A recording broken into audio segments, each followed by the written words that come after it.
Welcome to the Best of the Filmmakers show. This is our 11th season, and today we are with the Selden Fire Department.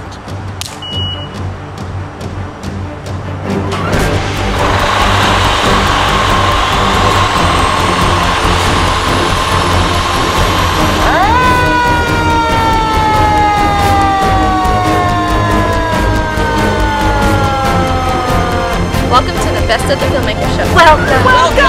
Welcome! Welcome! Welcome! Welcome! And welcome! Welcome to the Best of the Filmmakers show. The 11th season.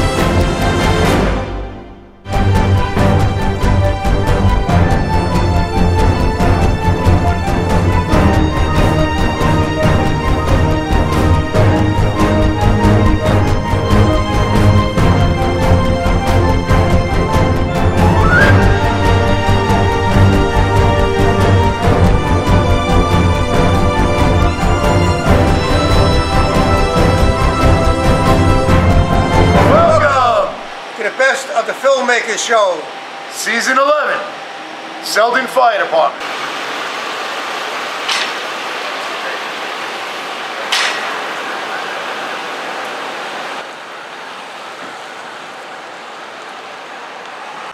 Hi, my name is Ken Rubinetti. I'm a present member of the Selden Fire Department. I was sworn in on January 1st, 1976, was assigned to the Heavy Rescue Company, Rescue 4, rose to the rank of captain. I've held various ranks throughout the department, and presently the captain of Senior Active Company 6. I just started my 49th year at the Selden Fire Department. I am also a retired New York City Fire Department, which I put 24 years in, and I'm currently retired. How you doing? My name is Denis. They call me Billy Bingo. I was a New York City fireman. I got sworn in September of 1981. I worked 20 years in one day. I retired September 6, 2001, 5 days before 9/11. Of course, after 9/11 happened, I was not one to stay home and sit on my duff. I grabbed my gear and I went in. I volunteered for 5 of the first 6 days. And then I started to go to the funerals. And that was worse than digging at the pit. And this is the picture of our 5 chiefs of the Selden Fire Department. Chief Ed, Chief Nowakowski, Chief Zykas, Chief Giambavo, and Chief Heather Barnick. Presently we have 150 volunteer members here at the Selden Fire Department. In a few minutes we will show you how to become a member of your local fire department. I don't know if you know this, Joann, but the Selden Fire Department started in 1932. And they've been volunteering ever since. Right? Right, let's see what we got.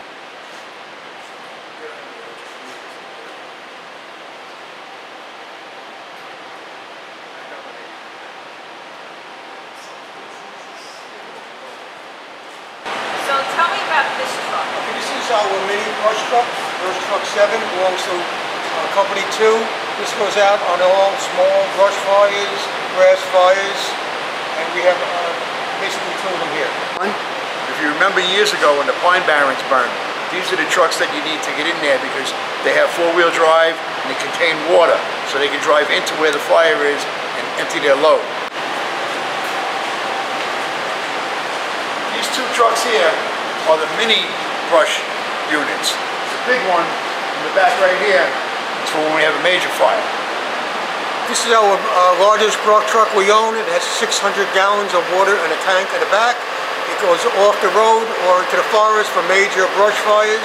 Actually, it was also used over the weekend to take people out of flooded areas, roadways, and carways. This also has a big winch in the front, which you can use to pull cars out of the woods, or if they're submerged in water, they let this reel out and it'll pull probably 50,000 pounds. So, we are here at the Selden Fire Department with my friends Billy Denis and Ken Rubinetti. And today we're going to find out just what makes a firehouse tick. So fellas, what I always wanted to know is, number 1, how fast do you get dressed in that gear? And you go first. From the time we get into the firehouse, we got 2 minutes or less to get the gear on and get on the back of the apparatus and out the door to the fire. What about you? You're from the New York City Fire Department. Yeah, the fire department, guys slept in their gear sometimes. It was dependent on the night. You'd be running a lot And normally, we could be on the scene from a phone call to the scene in under 3 minutes. Usually, that's the response time from New York City. Selden is a little different because they're volunteers and they have to get to the firehouse. We're in the city. We're already at the rigs. All right, this is basically what a fireman wears into a house fire. You have your turnout coat and gloves. You have heavy boots. You slip your boots on. You pull your turnout pants up. Put the suspenders on.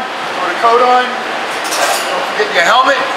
And you always wear a hood. The hood protects your ears and your neck from getting burnt.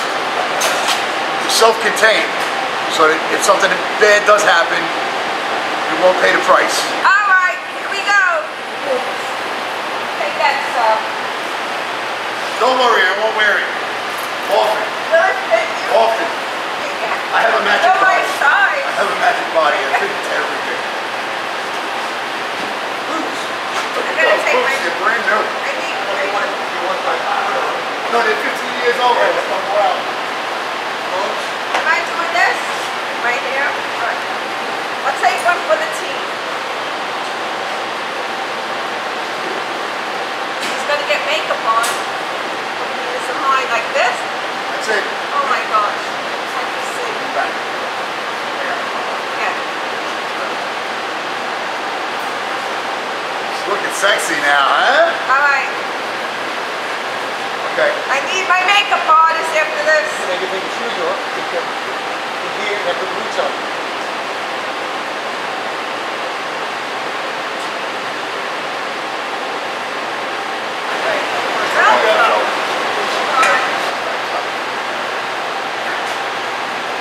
Almost there. How much is the weight? Well, once you put everything with the backpack and everything, you're looking at about 45 to 50 pounds.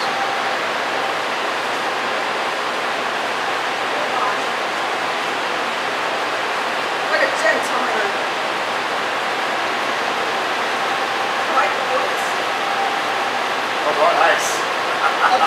The 3/4 boots are even nicer. I like it. We had the 3/4 boots. Got it. When was the last time that Thank kid was put on there, bud? Wait, thank God it's not 110 degrees out. Yeah. That don't matter. Because then you go into the burn building. Yeah. It don't matter, but it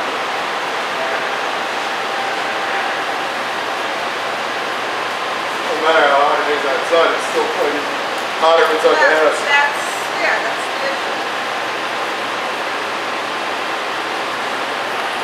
And how many seconds do you have to do this? 2 minutes, you gotta get everything on air. 2 minutes. It's a long time. Not really. But now with the bailout When you're system and 21 years old, it's easy. now with the bailout system and everything else, it's actually harder. You got the extra clips and a whole bunch of other nonsense you gotta worry about. And Mr. Fireman, what's your name? Kyle, What do you do here, Kyle? I'm an ex-captain of the engine company of the engine we pulled out before. I just drive now.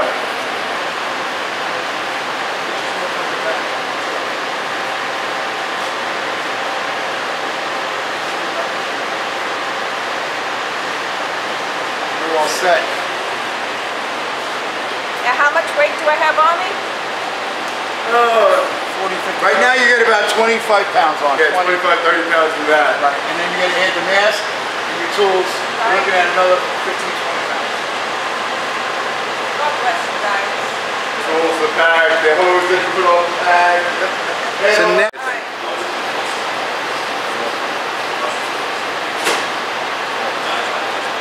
Okay, let's go. The memorial that's built outside the front of the firehouse, right on Middle Country Road, that you can see when you drive down, is a memorial for the members of this firehouse that have passed away, either line of duty or they were active members when they died. And it's a nice reminder of our brothers that have gone before us, and it's a nice tribute to them. This plaque here, it was resurrected in 1964 when this section of the building was remodeled and redone. On here is the names of the people that were on the committee, the architect, chairman, and at that time our chief of department. With the plaque you see on the wall was put here since 1932, and it has all the members of the department that has passed since the inception of the fire department in 1932. The blue lights, when you see them on a volunteer vehicle that's coming, what should people do when they see those blue lights? People pull over to the right and stop and allow us to make our way through traffic safely without causing any further problems. A lot of times the blue lights aren't on the fire trucks. They're on their personal vehicles, and that's what they use as emergency response to get to the firehouse as fast as they can. That's why you see a car come by with blue lights and you're like, what kind of car is that? It's a volunteer fireman coming to the firehouse. Can you give people ideas on how to keep their house safe? Sure. Well, a couple of safety factors for your house. Number one is every 6 months change your batteries in your smoke detector. Okay, that's very important. Another thing is a fire extinguisher in the kitchen. Now, people have fire extinguishers in their kitchen, and where do they keep it? Under the sink, in the cabinet. That's the worst place to put it. The best place to put a fire extinguisher is near the door. This way you can grab the extinguisher and you can make a conscious decision to fight the fire or to exit the fire building. Alright, that's a very important thing. Christmas trees, if you're going to buy a real one, which I don't suggest, but people do, and I understand it's a tradition and that's what you want, make sure that it's watered and make sure that once you see the leaves start to dry, once those needles start to drop, you get rid of the tree and you throw it out. Those are your... And another thing is, everybody has a junk drawer. Right. You don't store batteries in a junk drawer. A 9-volt battery and a paper clip can start a fire in your drawer. The types of vehicles you have, it seems that, from what I understand, it's a Pierce fire truck and or a Seagrave. Those are the only two companies that make fire trucks? Am I right? No, there's different ones. There's maybe 10 or 15 different ones. Oh, there is? Well, when a fire department, or I should say a fire district, orders a vehicle, they order it for the needs of that particular department. Right, I get Selden may order a Mac or America or France back in the day. Oh, right. The America or France may not do any good purpose-wise in centeries or Heavy Rescue 13. It has all the various Hearst tools, different sizes. It works on hydraulic lines. It will spread a door in less than 10 seconds. As we go over here, if we have to cut the center post on a car to get somebody out who is trapped, we have these drawers here that will cut a center post probably 10 seconds like a stick of butter. And as you look in this compartment, these are all the tools that will attach to these various tools in the field, which has to be done within seconds. We really don't have that much time to waste. We send somebody back, we want them to go here, pick this up, bring it to us, and then we can hook it up here. And then as we move down the line, these are different size tools, hand tools that we might have to use. It could be in somebody's house. We might have to rescue them on a collapse. We have small hand saws, we have drills, we have a circular saw, smaller saw. As we move down,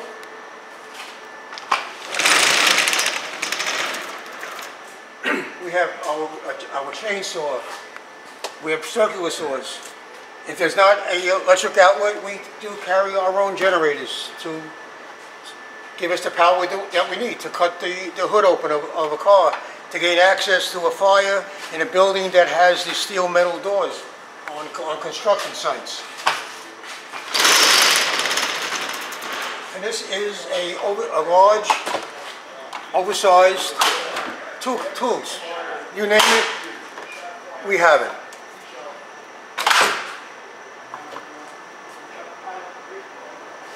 Like I said before, we train a lot, and if we don't have a tool, we ask the fire commissioners through the chief's office, and they will be more than happy to purchase it for us. Some more extra tools that we carry, hand tools. And the inside of the truck, as you see, we have enough for 6 people, and the Scott packs that go on the back when we go to fire.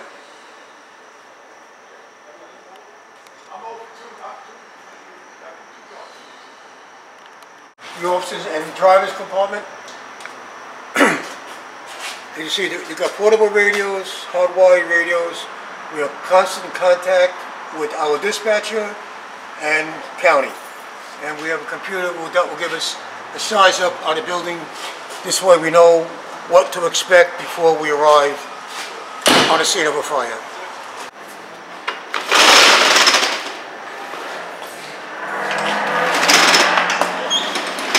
And on the top part of the truck is also a sand reservoir. So we have a fuel spill. We have enough sand to it, and this is up there at all. Let's see that.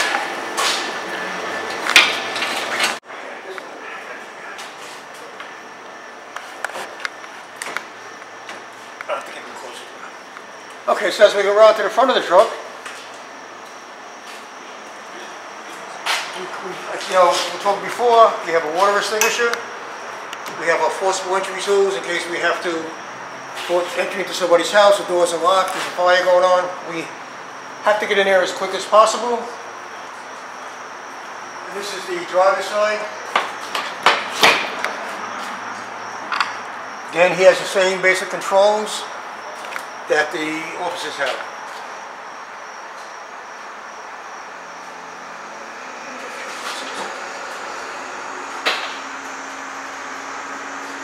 The chauffeur must also have a Scott pack, necessary tools. So this compartment belongs to the chauffeur that's in that front. Chauffeur, aka driver. So do you guys have separate tools for separate jobs? Yeah, each job will consist of a specialty tool. That's why we do a lot of training, and we have to know where to go. We don't want to see somebody running around a truck trying to find me an axe or a specialty tool. We have air hoses. We have, this is a rapid intervention truck. And again, you have to carry somebody down a flight of stairs or off a roof. We have these boards that we can roll them off a 9-story building. We strap them in, bring them down to the main floor, and then our ambulance company will be waiting to take over the scene from us.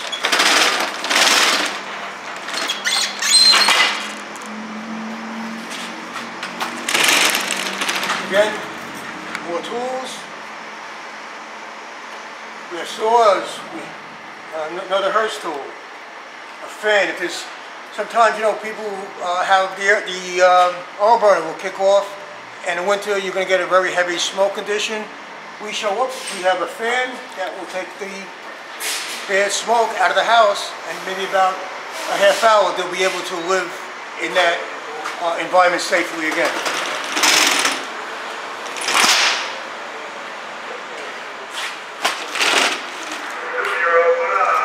This is miscellaneous tools. We have a roof rescue. We have different size roofs, and we have enough for 2 or 3 people to do the job safely together. One thing in the fire department, nobody works alone. You work in a pair. If one person leaves, his partner goes with him. There's sometimes we have to raise a car up. We put these airbags under the car, and it'll actually lift a vehicle, any size it is, off that person. We stabilize it, and then we again bring the patient to our waiting ambulance with our paramedics.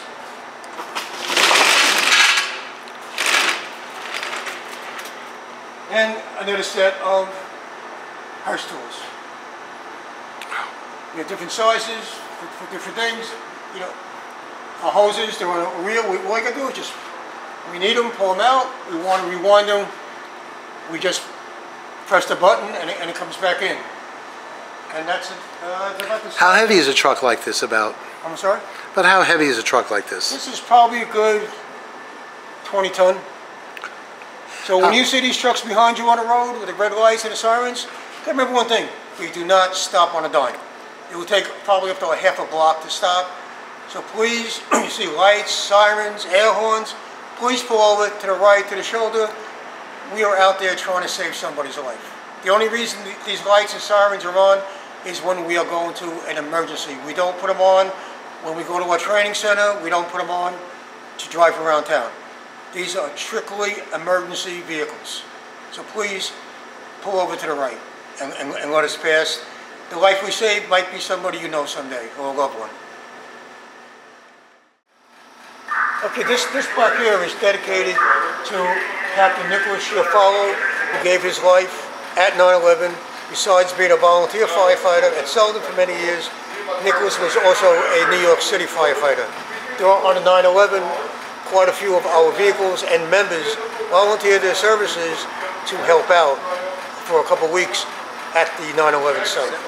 Nick's ski is over here. This is Nick's ski for you.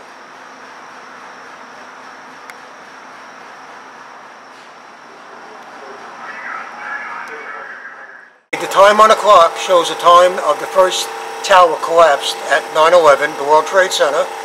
We lost probably almost 3,000 civilians and many New York City firefighters that gave their life willingly to save the people in the tower. Unfortunately, a lot of them did not make it out. Which one was our captain, Nick Schiaffalo. There's two rules about fire. Rule number one is people are going to die in fires. Rule number two is firemen can't change rule number one. People are still going to die. And that's the hardest part for firemen to accept, because we give our all, and a lot of times these people are dead before we even get the call. They die from smoke inhalation, and in the early stages of the fire, we don't get there until it's in the free burn, and it's blowing out the windows. And we never had a chance to save them, but inside we feel bad because we wanted to do more. All right, so how do you adapt to this? How do you conquer that feeling? It's very hard, and it goes away, but at times it'll always come back to you. It goes away until the next time. Until the next time. You think you're over it, and then yeah, little things can set off a memory. Right. Like I said, when I go into a Halloween store and I see a mask folded, right, and it brings me back to 9/11 because we were picking up people's body parts. Right. You know, Jeez. and so you go there and you say, all right, fine, let's get through this. Right. Bite the bullet and you move on, because there's adapt and conquer. You have to. But also, in that, what Billy just said too, you also need a good family support. Yeah. We come home from a job where we know we didn't save somebody, we couldn't save somebody. Right. We depend on our family to understand. We come home in a bad mood or solemn mood, give us space for a couple hours, let us get over it, and then come Honey, here's a beer, thank you. Yeah, don't come right over. Oh, yeah. Right. I heard you had a good job last night. No, it wasn't a good job. Just It wasn't a good job. couple hours, decompress, Space. and then we will come to you. All right. If you come to us, it's going to make us go in more, and then we're going to cry. It's not simple as that. Yeah. And I can't tell you how many times I've cried. You know? Oh, these are many of our trophies that have been earned through the years for various events, mostly competition, racing team or other firematic events. And a lot of, you see, there's a lot of first place trophies.